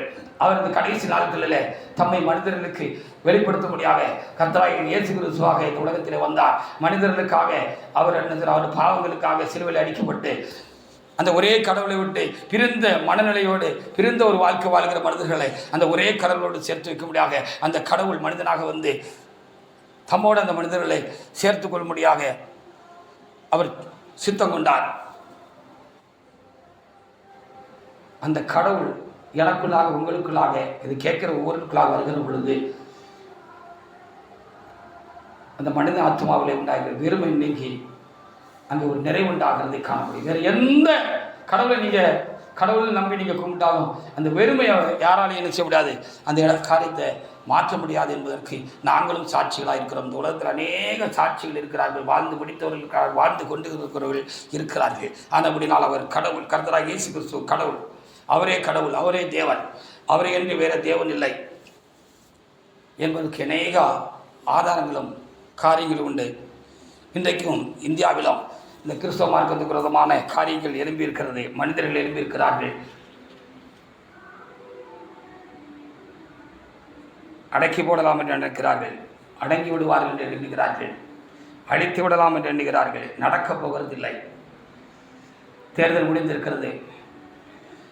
கருத்து கணிப்புகள் எல்லாம் கிறிஸ்தவர்கள் அவர்களோடு எதிர்பார்த்த காரியத்துக்கு மாறாக வந்து கொண்டிருக்கிறது. ஒருவேளை அப்படியே நடந்தாலும் அதுவும் தேவ சுத்தம்தான். அப்படி நடந்து இப்போதை காட்டிலும் அதிகமான நெருக்கம் கிறிஸ்தவர்களுக்கு தேவனுடைய ஜனங்களுக்கு உண்டானாலும் அவைகள் அவரே தேவன் என்று இந்த இந்திய சமுதாயம், இந்தியா உணர்மொழியான காரியங்களை நடப்பிப்பதற்காக கர்த்தர் அனுமதிக்கிறார் என்றே நான் நம்புகிறேன், விசுவாசிக்கிறேன். அப்படிப்பட்ட காரியங்களை நடப்பிக்க அவர் வல்லமையுள்ளவராக இருக்கிறார். அதற்கு கிறிஸ்தவர்களாய் நாம் என்ன செய்ய வேண்டும் என்று ஒன்றை மாத்திரம் நான் குறிக்கொள்ள விரும்புகிறேன். நீங்கள் கர்த்தராகிய இயேசு கிறிஸ்து கடவுள் என்று காண்பிப்பதற்கு நீங்கள் மெய்யான சீசர்களாக அவர் வாழ்ந்தபடி வாழுங்கள், அவருக்காக வாழுங்கள். அப்பொழுது என்ன நெருக்கடி இதை காட்டிலும் இந்தியாவில் இன்னும் அதிகமாக யார் மூலமாக வந்தாலும் அவர்களையும் சந்திக்கவும் அவர்களுக்கு முன்பாகவும் நானே தேவன் என்று கர்த்தராகிய இயேசு கிறிஸ்து தம்மை வெளிப்படுத்தவும் நிலைநிறுத்தவும் நாம் அவருடைய பிள்ளைகள் என்றோம், அவருடைய கண்மணிகள் என்றோம், அவருடைய கண்மணியை தொடுகிறவன் அவரையே தொடுகிறான் என்றோம் சொல்லப்பட்ட வார்த்தைகளுக்கு ஏதுவான சம்பவங்கள் இந்த இந்தியா தேசத்திலே நடந்து தீரும். அது வல்லமை வெளிப்படும். இந்த தேசம் கர்த்தரை அறிந்து கொள்வதற்காக அப்படிப்பட்ட காரியங்களும் அனுமதிக்கப்படலாம். அப்படி அனுமதிக்கப்பட்டாலும் அது கர்த்தருடைய நாமத்துக்கு மகிமையாகும், நமக்கும் ஆசீர்வாதமாக முடியும். அதைத்தான் பழைய சரித்திரங்கள் சொல்லுகின்றன. ஆனபடி நாளை தேவனுடைய பிள்ளைகளை நாம் தொய்ந்து போவதற்கோ சோர்ந்து போவதற்கோ ஒன்றுமில்லை. நாம் ஆராதிக்கிற தேவன் ஜீவன் உள்ளவர். அவர் கர்த்தராகிய இயேசு கிறிஸ்து. அவர் மரித்தாலும் சதா காலங்களில் உயிரோடு கூட இருக்கிறார். எனக்குள்ளாக இருக்கிறார், உங்களுக்குள்ளாக இருக்கிறார். அவர் தேவன் என்பதை நம்மை கொண்டு பலத்த செயலை நிரூபிக்க வல்லவராக இருக்கிறார். இந்த தேசத்திலும் அந்த இயேசு கிறிஸ்து தான் தேவன் என்று அறிவுடான பலத்த செயல்கள் நடக்க வேண்டும் என்பதற்காக காரியங்கள் அனுமதிக்கப்படுகிறது என்றால் அதை யார் தடுக்கக்கூடும்? நாம் அவரே தேவன் என்பதற்கு பலத்த சாட்சிகளாக ஆவமாக அவரே தேவன், அவரே என்று வேறே தேவன் இல்லை. அவரே சர்வத்தையும் படைத்த தேவன், அவரே சிருஷ்டிக்கத்தான், அவரே என்னை உங்களை படைத்தவர். அதற்காக நான் என் தேவனாய் கர்த்தரை நான் சோத்திருக்கிறேன். கர்த்தர் இந்த வார்த்தைகளை ஆசீர்வதிப்பாராக. ஆமென்.